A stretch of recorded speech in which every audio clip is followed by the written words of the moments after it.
This is Update One, the podcast of the National Press Club in Washington, D.C. Update One provides a forum for listeners to learn about national and international stories, focusing on journalism and communication issues, news, and politics. Now, the latest edition of Update One. I'm Adam Cano here at the Paris Air Show, the aviation industry's largest biennial trade event. And I'm with Peter Bradfield. Peter Bradfield has joined us in the past to talk about the Aerospace Media Dinner and also the Defense Media Dinner. The Aerospace Media Dinner happened this past Sunday here in Paris. Peter, thanks for joining us. Oh, thank you very much, Adam. Good to be here. When was the event held exactly and where this year?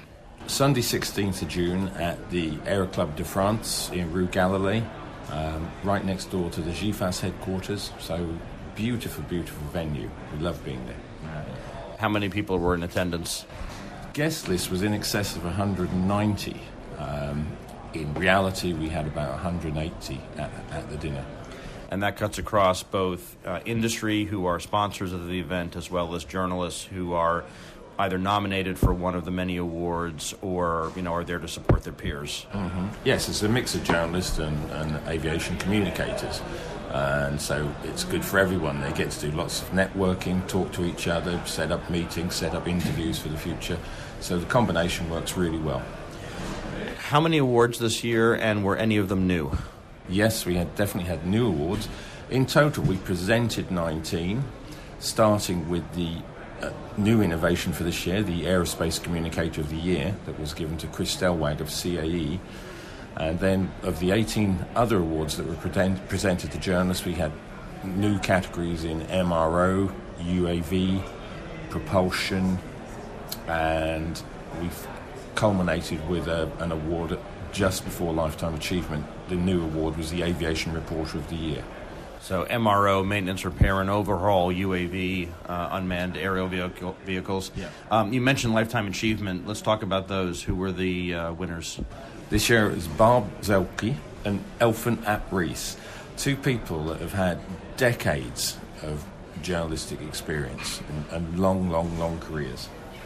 Yeah, I thought it was quite remarkable. So Barb has worked for 40 years in journalism for the same publisher, something that I think those of us in journalism recognize as almost unprecedented at this point.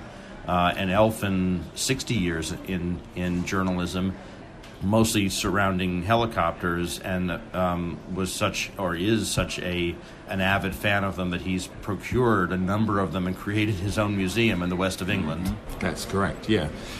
Both of them, when they got up on stage and said who they wanted to thank and tell us a little bit about their career, I thought Barb summed it up in just one word. She really nailed it. The presenter, Jonathan Wills, said to her, "What does this award mean to you?" And her one-word reply was recognition. And that's what these awards are all about. It's from the youngest journalist right through all those categories to the Lifetime Achievement. It's about them getting the recognition for their work. So across these 20 categories, a lot of entries for the judges, including myself, to read. How many entries in total this year? We had 320 plus nominations, which is the most we've ever had.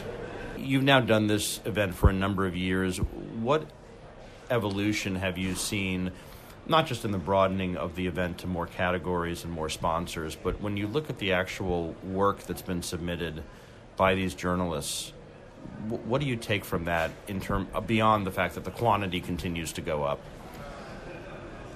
Certainly, from when we started back in 2012 to now, the way they're putting their nominations forward, they are being much more serious about it. They're giving a lot more thought about what they're putting in. They're telling us about the background of why they've written the story. So they really are taking it seriously, compared to what we would have had back in the early days. Was like someone just rushed something in and thought that would do. Now, some of the publications have several meetings about what's going to be put forward to be entered. They really do a professional job. I've also noticed that the winning publications do a pretty good job after the fact of publicizing their wins. They write about them in their own publications and websites, and even in their own newsrooms here, they have the awards on prominent display. Naturally, I'm absolutely delighted about that, and it was fantastic to see stories in the show dailies on day 2 of the Paris Air Show week. It's an enormous help and an enormous bonus for me to see that kind of thing, because it spreads the word about the awards further and further. Looking ahead to the fall, you're going to be returning to the National Press Club, for whom this podcast is made, for the next Defense Media Dinner, the second annual. The premier event was last year in October. This year it's in October again on the eve of AUSA, the Association of the U.S. Army show. Tell us the date and what you have in store for that evening. This year it's Sunday, October the 13th, as you say, the eve of AUSA. The first one we did last year was fantastic. We were so well received by the press club.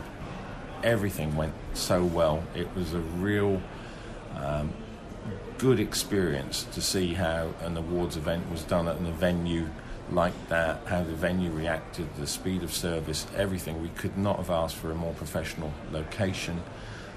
For this year, we're maybe going to have 1 or 2 tweaks. I might have a local presenter, depending on what I can arrange. And we hope to present the defence journalists and sponsors with a real fun evening again this October. Peter Bradfield, founder and organizer of the Aerospace Media Dinner and Defense Media Dinner. You can learn about both of those on the websites aerospacemediadinner.com and defense with a C, mediadinner.com. Peter, thanks for joining us. Thank you, Adam. Thank you very much.